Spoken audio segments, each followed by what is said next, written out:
رکھیں. اور یہ دنیا جنت ہے.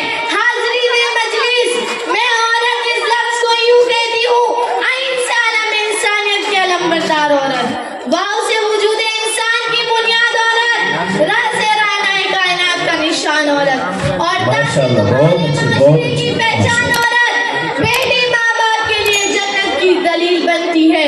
شوہر کی طاعت پر جنتی بن جاتی ہو اور ماں کے اعلیٰ مقام تک پہنچتی ہو تو جنت تمہارے قدموں میں ڈال دی جاتی ہے.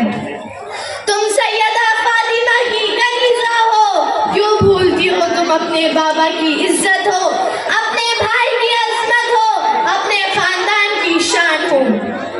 جناب، بیٹیاں گھر کی رونق ہوتی ہیں، بیٹیاں گھر کے آنگن کی مہکتی گلیاں ہوتی ہیں، لیکن جب یہ امت کی بہن بیٹیاں ہاتھ میں موبائل لے کر، تنگ لباس پہن کر اور اوڑھنے کا مفلر آدھی آستین کا کرتا پہن کر جب اپنے معاشرے اور خاندان کی حیثیت بتاتی ہوئی گھر سے نکلتی ہیں تو یہ عذاب الہی کو دعوت دیتی ہے. کسی شاعر نے کیا خوب کہا ہے، اپنے کردار پر ڈال کر پردہ اقبال ہر شخص کہہ رہا ہے زمانہ خراب ہے.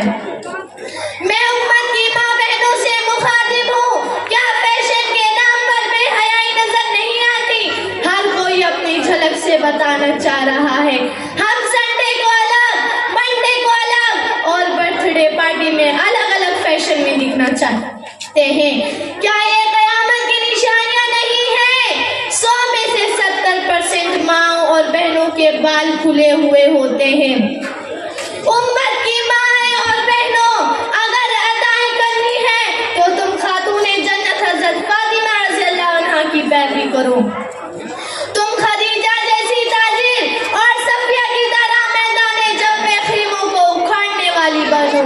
مگر ہائے افسوس کہ یہ آج فلمی اداکارائیں آئیڈیل ہے، گھر کی رونق بنی ہے. کیا اس کا ذمہ دار معاشرہ ہے؟ نہیں، بلکہ ہماری اکڑ اور تکبر اس کی ذمہ دار ہے. دین سے دوری اس کی ذمہ دار ہے اور آزاد خیالی اس کی ذمہ دار ہے.